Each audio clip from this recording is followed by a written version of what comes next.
تحلق مروحيات الجيش العراقي في سماء مدينة الرمادي أو ما تبقى منها بعد 6 أشهر من سيطرة تنظيم داعش عليها.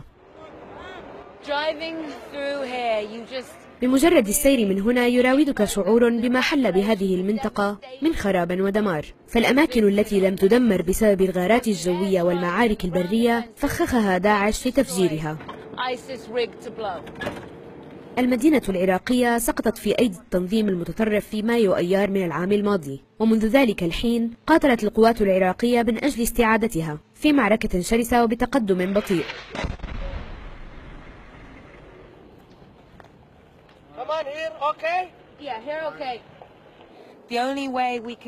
الطريقة الوحيدة التي يمكننا فيها السير بأمان هي اتباع خطاه، ورغم تطهيرهم لهذه المنطقة وسيطرتهم عليها منذ أيام، إلا أنه لا تزال هنالك ألغام مزروعة في بعض المناطق.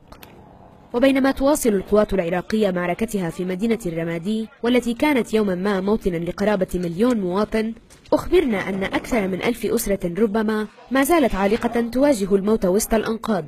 وفي حين تحتدم معركة استعادة الرمادي، يبدو أن حصر الخسائر في صفوف المدنيين أمر صعب في الوقت الراهن. وهنا يظهر جنود عراقيون يتسابقون عبر الأزقة تحت خطر النيران القناصة لإخراج صبي يلوح بالعلم الأبيض مع عائلته. وبالنسبة لأولئك الذين لا يقدرون على السير يحملون على أكتاف الجنود. والله صار لنا 10 أيام قافية على نفسنا بالسوق المسجل، طفل بالسوق يريد ياخذونا بالصوفية وما قدرنا نروح وياهم، كلها يريد ياخذونها، مرضى ما مرضى صغار كبار ما يروح يقتلوا خلاص. واحنا وهنا يجمع هؤلاء الجنود ما تبقى من أحد الضحايا، بعضهم كهذه المرأة التي قتلت على ما يبدو بالرصاص، والبعض الآخر تحولوا إلى أشلاء بفعل العبوات الناسفة. وليست هذه المشاهد سوى جزء يسير من صور قاسية يصعب عرضها، مثل رفات هذا الصبي الصغير الذي يحمل تمهيدا لدفنه.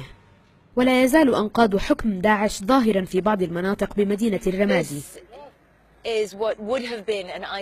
هذه كانت ستستخدم كسيارة ملغومة من قبل انتحاري من داعش. يمكنكم رؤية المفاتيح التي لا تزال في مقبس التشغيل، يتسلقون إلى الأعلى من خلال فتحة في السقف، وهنا في الجانب الخلفي المكان الذي يضعون فيه المتفجرات في صندوق الشاحنة. ومنذ تحرير المدينة يواجه الجيش العراقي يوميا مثل هذه السيارات المليئة بالمتفجرات والجاهزة للتفجير. رئيس مكافحة الإرهاب العراقي أبلغنا أنه ينبغي الاحتفال بتحرير الرمادي حول العالم، فهذه ليست سوى بداية الانتصارات القادمة.